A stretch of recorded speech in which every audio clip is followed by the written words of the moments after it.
JP Morgan qualifie les crypto-monnaies de chaînes de Ponzi décentralisées, de systèmes de Ponzi décentralisés. À une conférence sur l'adoption des crypto-monnaies, la régulation des crypto-monnaies qui est en train de se tenir du côté des États-Unis, il a donc pris la parole au Congrès et il a donc dit clairement que les systèmes des crypto-monnaies, ce sont des systèmes de Ponzi décentralisés.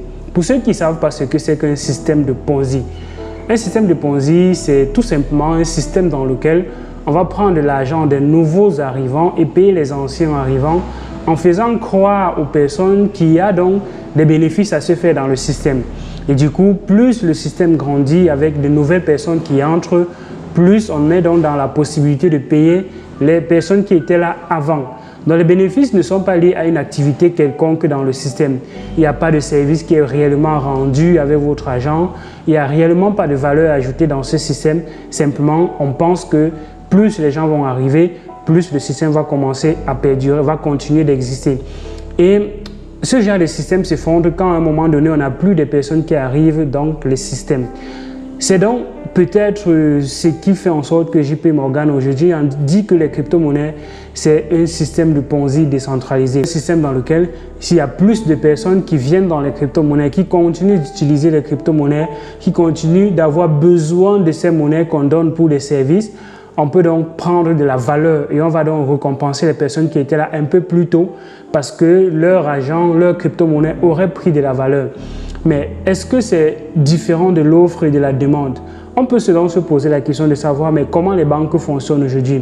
Est-ce que les banques aujourd'hui, parce que lui-même JP Morgan est le propriétaire d'une banque, le fondateur d'une banque, la JP Morgan et Sachs, donc il est également dans un système qui est qualifié depuis longtemps de système de Ponzi. Pourquoi la banque c'est un système de Ponzi aussi? Plus on a besoin d'argent, plus les banques vont s'enrichir parce qu'ils vont offrir du crédit. Et l'argent qui circule dans le monde entier, c'est uniquement du crédit en fait. S'il n'y a pas de crédit dans une banque, il n'y aura pas d'argent qui sera créé. Et dans les banques, parfois les banques commerciales, dans les banques qui vendent de l'argent, on va leur permettre de mettre jusqu'à 9 fois la réserve qu'elle a. Donc une banque peut aller s'approvisionner auprès de la banque centrale, prendre peut-être 10 000 $, mais émettre un crédit allant jusqu'à 100 000 $ avec cet argent.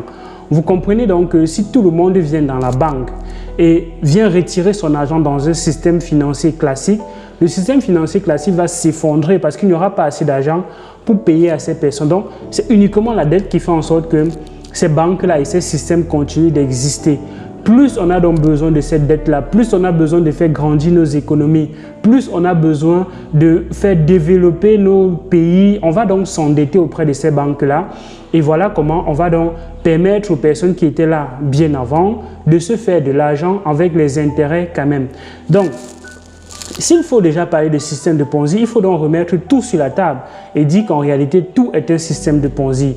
Même quand vous allez à l'école, ça peut être également qualifié de système de Ponzi. Les personnes qui sont allées à l'école bien trop tôt se font un peu plus d'argent par rapport aux personnes qui sont allées un peu plus tard, d'une certaine façon, parce que plusieurs personnes sortent et maintenant on a vendu le rêve aux gens comme quoi aller à l'école, c'est ce qui va permettre d'avoir une bonne vie. Il y a plusieurs personnes qui vont à l'école aujourd'hui, mais qui finissent par ne pas s'en sortir dans la vie, qui finissent par ne rien faire dans la vie. La preuve en est qu'on a beaucoup de diplômés, beaucoup de personnes qui sont sorties des grandes écoles avec des grands diplômes, mais qui n'en font rien. Pourquoi?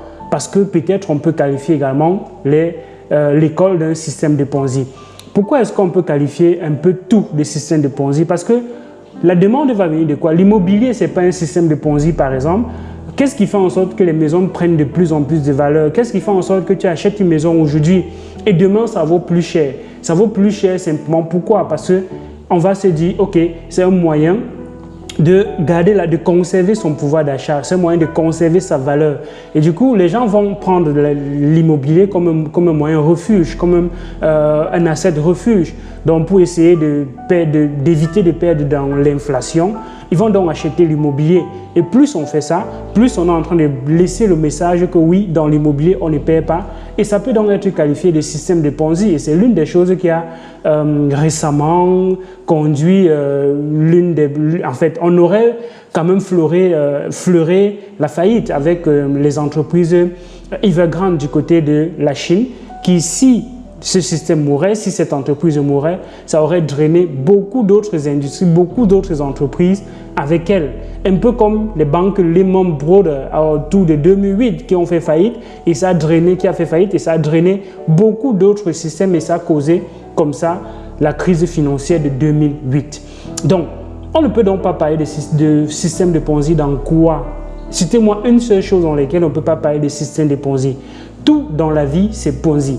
Donc, venir aujourd'hui dire que la crypto-monnaie, c'est un système de Ponzi décentralisé, on doit donc se poser la question, qu'est-ce qui est mieux? Est-ce que c'est un système de Ponzi centralisé ou bien c'est un système de Ponzi décentralisé? Les systèmes de Ponzi centralisés profitent à une poignée de personnes. Ça profite à quelques personnes, les personnes qui sont généralement dans un lobby, dans un cercle fermé. C'est à eux que ce système de Ponzi profite. Mais par contre, la crypto-monnaie, si c'est un système de Ponzi décentralisé, du fait que ce soit déjà décentralisé, ça va profiter à encore bien plus de personnes par rapport au système de Ponzi centralisé. Je ne suis pas en train de dire que la crypto-monnaie, c'est un système de Ponzi, mais en allant dans l'explication que j'ai faite tantôt, on peut donc dire que tout est Ponzi dans la vie. Et si tout est Ponzi dans la vie, alors la crypto-monnaie, c'est aussi une chaîne de Ponzi. Et ce qui dit donc chaîne de Ponzi va donc dire la banque, c'est une chaîne de Ponzi, presque tout, l'école, chaîne de Ponzi, les marques, pourquoi un sac Gucci coûte plus cher au fur et à mesure que le temps passe, ça coûte de plus en plus cher. Est-ce que c'est l'inflation? Est-ce que c'est simplement qu'on veut dire, ok, c'est quelque chose qui prend plus de valeur et les gens vont donc acheter ça pour conserver et peut-être revendre demain? Est-ce que ce n'est pas un système de Ponzi? Les Rolex, le diamant, les systèmes de Ponzi. Donc, si on veut aller dans ces systèmes de Ponzi, on va dire tout, c'est un système de Ponzi. Dis-moi ce que tu penses en commentaire de cette vidéo. Les gens vont simplement prendre ces paroles comme les paroles d'évangile, ça vient de JP Morgan, alors c'est quelque chose. Or, les gens sont un peu plus éduqués aujourd'hui. Les gens raisonnent déjà et quand on raisonne, on peut donc discerner du bien et du moins bien dans ce que ces médias-là vont ventiler. Parce que quand il y a quelque chose dans ce genre, on va ventiler cela auprès des gens qui sont dans la crypto. Et comme on n'est pas parfois, on n'a pas parfois l'esprit de discernement, on va simplement avaler cela comme ça sans remettre cela en question. Alors qu'il faut tout remettre en question dans la vie. Même quand on te dit que tu es éveillé, remets ça en question. C'est ce qu'on appelle être sceptique. Si tu es sceptique, tu pourras mieux discerner et tu pourras mieux prendre tes décisions et tu éviteras d'être manipulé. Parce qu'il y a clairement de la manipulation dans les médias. Les médias, c'est aujourd'hui un instrument de manipulation. Dis-moi ce que tu penses en commentaire de cette vidéo. C'était Elvis Konjo. Like la vidéo, partage la vidéo. Et si tu veux grandir dans cette communauté, abonne-toi, active la cloche de notification et les liens de nos différents groupes et de nos différentes formations, c'est en commentaire, en description de cette vidéo. À d'autres vidéos sur la chaîne Elvis Konjo. Bonne journée, bonne fin de semaine à toi. Ciao.